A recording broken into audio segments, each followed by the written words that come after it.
noite a todos. Falo boa noite porque eu sei que vocês estão assistindo esse vídeo à noite, né? Eu resolvi gravá-lo aí durante o dia, essa floresta aqui dentro da minha casa. Haja vista que nós estamos aí na quarentena, né? Gostaria eu de poder estar gravando numa floresta realmente aqui da Mata Atlântica. Gostaria também que tivesse sido esse nosso encontro sendo feito ao vivo, né? Uma live, mas aqui onde eu moro a internet às vezes oscila muito. Então, inclusive, a diretoria do Caminho de Luz sugeriu até que fizéssemos um vídeo nesta noite, para exibir essa noite, né? Eu já agradeço a oportunidade de estar aqui conversando com vocês. Eu venho trazendo um assunto relacionado à vida de todos nós, sendo espíritas ou não, sendo cristão ou não. É um assunto relacionado à nossa interação com a natureza. Por que trazemos esse tema hoje? Porque nós estamos comemorando, né, dia 5 de junho, Dia Internacional, né, no Meio Ambiente.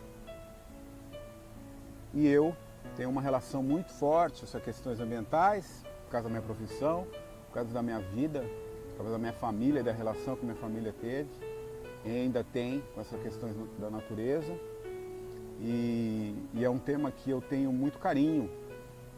É um tema que, da natureza, ele muito me inspira. Eu acredito que esse tema inspire muitas pessoas também, não somente eu. Quando nós falamos em meio ambiente, muitas vezes a gente só imagina as questões mais relacionadas ao nosso cotidiano, como a questão do lixo, da poluição, da questão dos reciclados, né? Da reutilização de materiais, né? Da diminuição do consumo. Todas essas questões ambientais são realmente muito importantes. Mas o que eu venho trazer aqui é um pouco sobre o amor universal. É sobre o amor que nós falamos em relação àquilo que nós aprendemos de Jesus. Que o nosso amor ele tem que ser expansivo. Quando a gente fala em amor universal, a gente fala em expandir o nosso amor além dos nossos próprios seres humanos, que já é difícil, inclusive, a gente conseguir amar a nós próprios, né, seres humanos. E é claro que a gente não pode deixar de falar sobre o consumo. O consumo humano. As questões ambientais hoje em dia são muito faladas, relacionadas com o consumo do ser humano. Nós consumimos muito mais daquilo que necessitamos. É só fazer um comparativo, por exemplo, pensando no sentido. Sai um celular novo. Todo mundo quer um celular novo. Não basta ser aquele celular apenas que tem aquela outra função. Nós queremos mais. Nós queremos acompanhar a modernidade. Então, às vezes, nós subutilizamos o produto. Antes de o produto vencer a sua validade, nós já trocamos por outro. Então, por exemplo, qual é o problema de eu comprar um novo celular? Na verdade, não existe muito problema de eu comprar um novo celular. O problema é que cada vez que eu compro um celular, um outro material, eu gero a possibilidade maior, vamos dizer assim, de que outros celulares sejam produzidos. Porque eu consumo e aí vai ter que se produzir mais, né? O consumo ele tem essa relação. O celular, tudo que tem nesse celular aqui, ó, né, em termos físicos, são provenientes da natureza. O ser humano retira um material da natureza, né, um recurso da natureza, para poder produzir o celular, né? E isso tem um consumo energético muito grande. E esse consumo energético traz, muitas vezes, a questão da poluição, né? Vamos falar da poluição primeiro. Então, por exemplo, o celular ele tem vários minérios aqui, eu não sei nem quantos. Isso aqui deve ter muitos componentes químicos, né? Vários tipos de minérios utilizados para fazer um celular. Altamente tecnológico isso daqui. Imaginem vocês que cada material desse aqui, né, cada minério que contém aqui dentro, foi retirado na natureza. Às vezes, na retirada desse material da natureza, lá, o processo que é feito para a retirada desse material é poluente. Às vezes esse material ele pode estar em ambientes que sejam muito próximos às florestas, e eles acabam então, muitas vezes, derrubando as florestas para ter acesso a esses materiais, por exemplo, ou para que o processo possa ser feito de retirada desse minério, como é o caso do ouro, no caso antigo, né? Aqui eu acredito que não tenha ouro nisso aqui, né? Mas você tinha lá a utilização do mercúrio. Esse mercúrio ia na água e poluía e matava vários seres, e poluía, inclusive a pessoa bebia o mercúrio, altamente tóxico, assim por diante. Então prejudicava o ambiente e a própria pessoa, os trabalhadores. Então tem a questão relacionada a essa problemática da poluição, no caso específico, no caso da poluição do ambiente lá. Mas a gente tem uma questão que todo o material que foi feito de celular, esse minério, por exemplo, ele é transportado de um ponto a outro, né? Para ele ser processado, vários processos, para ele chegar a ser transformado, né, em seus componentes aqui, o nosso celular. Cada vez que esse material é retirado da natureza, ele é, por exemplo, carregado até um ponto. Quando ele é carregado até um ponto, ele precisa de um caminhão, né, um transporte, que geralmente ele é um transporte muito poluidor, né, em termos de gases, né, no caso dos caminhões, né, assim por diante. Ele polui o nosso ambiente. Quando esse minério chega lá na fábrica para que ele possa processar,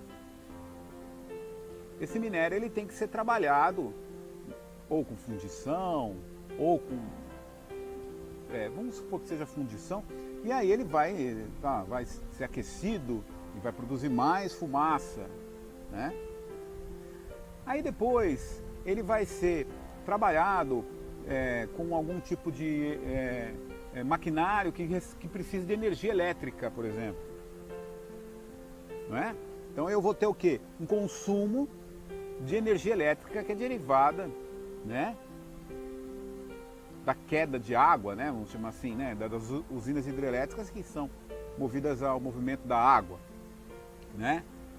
Então eu vou ter um consumo dessa energia, mais uma energia. Então essa constância utilização das energias para construir um celular, a somatória de tudo isso, você tem um gasto muito grande para eu ter um celular. Então eu tenho que valorizar muito essa peça que eu compro. Fora isso, porque depois que eu não tenho o celular mais, eu jogo ele fora. Mesmo você jogando o celular num lugar de reciclado, que possam ser utilizadas algumas peças, muitas delas não serão reutilizadas. E aí vai para um aterro, vai para um lixo, um lixão, né? Depende da cidade, é um lixão, um aterro, o que for, que vai o quê? Contaminar o solo. Então o processo todo para que esse celular seja feito com produtos da natureza e ele seja descartado, você tem uma grande quantidade de energia. E quem sofre com isso? A natureza, porque é ela que fornece as energias básicas nesse sentido. Então o que nós temos que fazer é analisar se precisamos realmente de um celular novo, né? Ou se esse celular novo não é só uma desculpa para que possamos consumir, isso alimentar o nosso ego, por exemplo, né? As nossas carências, Porque às vezes o consumo ele tem a ver com a carência, né? A carência que as pessoas têm, que elas suprem, muitas vezes adquirindo, comprando coisas, né? Então é muito importante essa questão relacionada ao consumo. A ideia que se tem hoje, se fala muito, é que nós temos que avaliar aquilo que nós consumimos. E quanto menos nós consumimos, melhor. Nós temos que ter a consciência daquilo que consumimos. Temos que ter a consciência de que tudo aquilo que nós utilizamos e aquele lixo que nós produzimos, eles têm que ser bem destinados. Inclusive porque aquilo que nós chamamos de lixo pode ser reutilizado muitas vezes, e aquilo que nós não reutilizamos, não é reutilizado, né? No caso, não volta à cadeia produtiva industrial, pode ser trabalhado na questão de aproveitamento de alguma maneira no nosso lar. Falo isso, por exemplo, dos materiais orgânicos, né? Fala-se tanto na compostagem hoje em dia, fala-se tanto nas questões de reutilização de matérias orgânicas na produção de adubo, né? Para a gente poder ter uma horta em casa, né? Então, parece que o ser humano está chegando num ponto de vista, está chegando num momento de que ele tem que tratar essas questões ambientais para que ele possa sobreviver. Muitos cientistas dizem que se a gente não fizer isso, o ser humano está fadado à extinção. Ou pelo menos uma grande queda, né, de níveis populacionais de vários lugares. Porque o nosso planeta ele não vai suportar porque ele vai crescendo, né? O ser humano ele vai se multiplicando, né? Hoje nós temos aí 7 bilhões de pessoas, mas isso ele vai crescendo cada vez mais, né? E será que nós teremos ao longo do tempo tanto produto, né? Será que a natureza nos oferecerá tantos produtos que nós necessitamos, né? Necessitaremos? Então fica aí a ideia de que nós temos que cuidar dessa questão também relacionada à produção e consumo. Vai falar oi pro pessoal lá do Caminho de Luz, ó, tá assistindo o Caminho de Luz aqui, ó. Fala oi. Esse é o Fanny. Vem cá, Fanny. Tá vendo? Fora que, muitas vezes, o animal é um grande companheiro, né, Fanny? E esse contato que a gente tem com a natureza, com os animais, ele é muito gratificante, né? Inclusive porque o cachorro, o cão, né? É um bicho que nos serve como exemplo com fidelidade. Nos serve como exemplo para que nós possamos saber amar o outro. Porque o bichinho parece que ele ama a gente muito mais, muitas vezes, do que nós amamos o nosso companheiro, né? O nosso irmão. E o que é realmente esse amor universal que tanto os espíritos falam, né? É uma questão que está ligada muito à nossa evolução, né? Dizem os espíritos que quanto maior for a nossa evolução, maior o estado de consciência nós tivermos, maior abrangência do amor nós teremos. Se a nossa questão evolutiva, nosso estágio evolutivo nos permite amar apenas a nossa vizinhança, amar apenas aqueles que estão ao nosso redor, os nossos familiares, nós faremos isso. Mas conforme nós vamos crescendo a nossa consciência, nós vamos percebendo que o amor ele tem que se expandir, ele tem que ultrapassar os limites da nossa casa. Ele tem que ultrapassar os limites da nossa casa e a gente começa então a ter essa noção, como os grandes mártires, né? Os grandes espíritos que vieram em suas missões aqui na Terra, mostrar pra gente que o amor ele tem que ser feito por todos nós na Terra, entre nós todos nesta Terra, neste planeta. Mas, além disso, dizem ainda que esse amor ele é universal. Por que isso?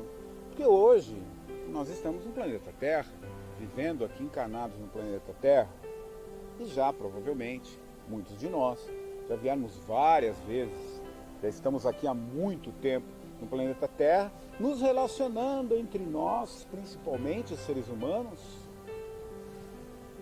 Mas isso não quer dizer que quando nós deixarmos esse corpo, não iremos para outros planos, para outros planetas, não é verdade? Então, o exercício é que nós estejamos preparados a expandir o nosso amor. Mas para que nós possamos expandir esse amor, nós temos que começar ao redor de nós. Que esse ao redor seja não somente o ser humano que nos circunda, mas toda a vida que nos circunda. Desde um pequeno insetinho a um grande animal, uma baleia azul, por exemplo, nós temos sempre que lembrar que todos estes são seres da criação divina. E nós espíritas sabemos que existe a criação realmente de Deus, mas os espíritos participam na construção, na idealização de cada espécie que nós temos aqui no nosso planeta. Imaginem vocês o quanto de tempo, de planejamento que se tem para que cada uma dessas espécies que vivem no nosso planeta possam ter as suas características. Quanto tempo demoraram para elaborar essa questão dessas espécies, as questões evolutivas, que envolve toda a parte biológica, genética. Imagina o trabalho que isso deve ter dado. E por que não, no futuro, talvez um pouco mais distante, nós mesmos não sejamos esses colaboradores do Criador para criarmos e auxiliarmos Deus, auxiliarmos Jesus, né? Para criar novas espécies, preparar ambientes para a chegada, inclusive, dos humanos, porque nós sabemos que antes de nós, seres humanos, chegarmos aqui nesta terra, encarnados, muito foi feito. Muitos processos foram feitos. Dizemos sempre que o ser humano chegou muito depois de qualquer espécie que está aqui nesse planeta. Só que às vezes esquecemos disso. E tratamos essas espécies, esses animais, essas plantas, esses seres que têm vida, esses seres que têm a luz divina, tratamos com desprezo. Muitas vezes não damos importância, ou até, muitas vezes, maltratamos esses seres. Derrubamos as grandes florestas, enjaulamos e vendemos animais. Hoje sabemos que não precisamos utilizar tantos animais para fazer os testes, né? Os cosméticos, os testes mesmo para a medicina, mas ainda insistimos em tratar os nossos irmãos, pequenos irmãos, né? Aqueles que nós chamamos de irracionais, mas que diferente de nós, apenas não raciocinam como nós hoje em dia raciocinamos, mas que merecem a vida assim como nós merecemos. Então nós temos a oportunidade de estar num planeta muito lindo, que abriga muitas espécies. E a gente tem que começar a ter olhos de ver essas belezas. Dizem que quando você quer sentir Deus, a melhor maneira é ver a sua criação. É perceber no ambiente o reflexo de Deus. Em cada serzinho, em cada animalzinho, em cada planta, em cada rocha, em cada rio, em cada mar. Para que nós possamos continuar fazendo isso, precisamos cuidar desta nossa terra. Porque se nós não cuidarmos da terra, não prepararmos a terra, como Jesus disse, preparar a terra, nós não poderemos ter um mundo melhor. Um mundo melhor no ponto de vista humano, do ponto de vista energético, daquilo que nós liberamos energia no planeta. Porque, no caso dos outros seres, o sapinho, as aves, as borboletas, será que realmente eles precisam do ser humano para viver? Teoricamente, não. Mas agora, nesse sentido de preservação, eles precisam. Porque nós, seres humanos, seres racionais, interferimos na vida deles. Muito mais do que eles interferem na nossa. Então cabe a reflexão.